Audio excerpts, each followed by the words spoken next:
Oi, amigos das redes sociais. Hoje, no Papo com o Autor, nós estamos aqui com o professor Paulo Hamilton Siqueira Júnior, mestre e doutor em Direito, e nós vamos falar sobre a obra dele, Direito Processual Constitucional. Não é isso, professor Paulo? É isso. Professor Paulo, o que fez o senhor escrever essa bela obra que eu já li e quais autores influenciaram o senhor nessa escrita? O que me influenciou a estudar o processo constitucional foi a nova ordem constitucional. Então, no século XXI, a Constituição passou a ser verificada como verdadeira norma jurídica. Ou seja, está presente o binômio exigibilidade-obrigatoriedade. Ora, se a Constituição é uma norma jurídica e não é apenas uma carta de intenções, uma simples carta política, como norma jurídica ela precisa de instrumentos para a sua efetivação. Então, nós aprendemos nos primeiros anos da faculdade que existem normas de direito material e normas de direito formal. As normas de direito material tratam das relações jurídicas, o direito civil, o direito do trabalho, o direito penal e agora a Constituição Federal. Se eu tenho direito civil, processo civil, direito penal, processo penal, se eu tenho direito constitucional como norma jurídica, eu preciso de instrumentos processuais para efetivar a Constituição. E essas normas de direito processual constitucional estão inseridas na própria Constituição, que são as ações de controle de constitucionalidade, e em leis esparsas. No país nós não temos um código de processo constitucional. Nós temos leis esparsas que tratam do processo constitucional, como a Lei 9868/99, a Lei 9882. Não é? Os autores que nos influenciaram nessa obra, primeiramente foi o nosso orientador do mestrado, o professor Marco Antônio Marques da Silva, que tem uma análise constitucional mais voltada ao processo penal, a professora Maria Garcia, não é? O professor Baracho, que foi um dos primeiros a tratar acerca do processo constitucional, e aí nós desenvolvemos essa teoria do processo constitucional, uma teoria própria. Muito legal. Professor, nós sabemos que o termo processual, esse vernáculo, é utilizado no direito muito rotineiramente para designar várias questões, né? Processo eleitoral, processo legislativo na formulação do texto, processo normativo na abstração hermenêutica do que contém esse texto.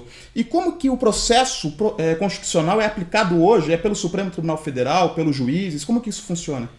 Então, processo é uma série de atos concatenados tendentes a um fim. Como você muito bem citou, processo legislativo, uma série de atos concatenados com a finalidade de elaborar a norma. O processo é uma série de atos concatenados com a finalidade de aplicar a norma abstrata ao caso concreto. O processo constitucional é aplicar a norma abstrata constitucional ao caso concreto.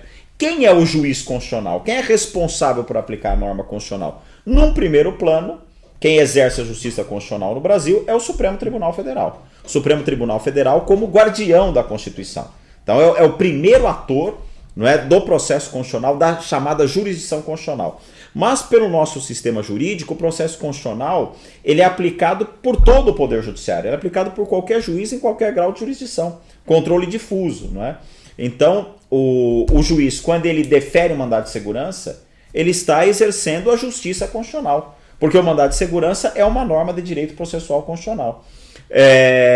O habeas corpus é norma constitucional. O mandado de injunção. Não é? Então, poderia responder essa sua pergunta da seguinte forma. Num primeiro momento, né, como principal ator, o Supremo Tribunal Federal, como guardião da Constituição, mas todo o Poder Judiciário exerce uma parcela de jurisdição constitucional.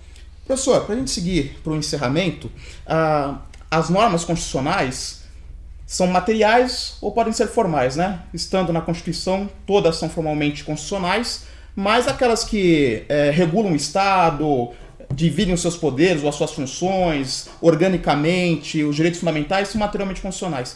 E as normas de processo constitucional, elas estão na Constituição ou somente nessas leis esparsas que o senhor citou?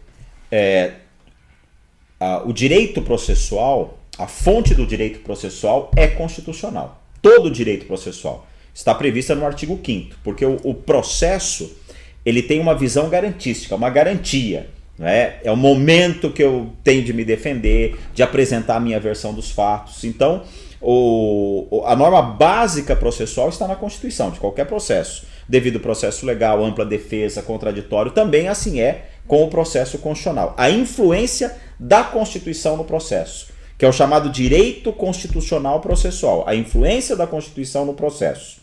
O processo constitucional são normas processuais para aplicar a Constituição. Então, também o básico está na Constituição. A Constituição trata da ação direta de inconstitucionalidade, a Constituição fala da arguição de descumprimento de preceito fundamental, a Constituição fala do mandado de segurança, mas a dinâmica dessas normas estão nas normas infraconstitucionais. A Lei do Mandado de Segurança, a Lei 9868/99, não é? Então, é o direito infraconstitucional que regula o processo constitucional. Professor, para terminar, o que o senhor tem a dizer sobre a questão das mutações constitucionais, dos princípios constitucionais, como o senhor citou, que servem para toda a ordem, né? Serve para condenar, também serve para absolver, o livre convencimento motivado, o princípio da afetividade, princípios sem conteúdos normativos, que, portanto, não seriam princípios. Como que fica isso no contexto do processo constitucional? Essa é a grande novidade, vamos assim dizer, do direito do século XXI. Porque o texto constitucional ele consagrou direitos que são aparentemente contraditórios. Consagrou o direito ao trabalho, o direito à greve. Consagrou o direito à informação, o direito à privacidade. Consagrou o direito à propriedade, logo depois fala da função social da propriedade. Qual prevalece? A propriedade ou a função social da propriedade? Vai depender do caso concreto. E aí entra a nova hermenêutica. No caso concreto eu vou verificar. Não, nesse caso vai prevalecer o direito à propriedade. Não, nesse caso vai prevalecer a função social da propriedade. Então essa é a dinâmica do direito do século XXI. E como você muito bem colocou, às vezes causa até... Não, a dignidade da pessoa humana, ela pode ser para absolver ou para condenar. Vai depender do caso concreto. Essa é a beleza do direito do século XXI. O direito que antigamente era do legislador, hoje então passou a ser dos juízes. Isso. Outro princípio do pós-positivismo, do neoconstitucionalismo, é a maior discricionariedade judicial. O juiz não é apenas a boca da lei, como nós aprendemos no direito francês do século XIX. O juiz, ele elabora o direito, ele cria o direito. Muito legal, professor. Amigos, recomendo, já li Direito Processual Constitucional pela editora Saraiva, do professor Paulo Hamilton, que tem outros livros, né, professor? Jurisdição Constitucional Política, Teoria do Direito, Direitos Humanos e Cidadania, Comissão Parlamentar de Inquérito, sempre nessa vertente no direito público e na teoria do direito. Muito legal. Acompanhem o nosso canal, compartilhem, curtam, que sempre estaremos com novidade. Professor Paulo, obrigado pela colaboração e um abraço.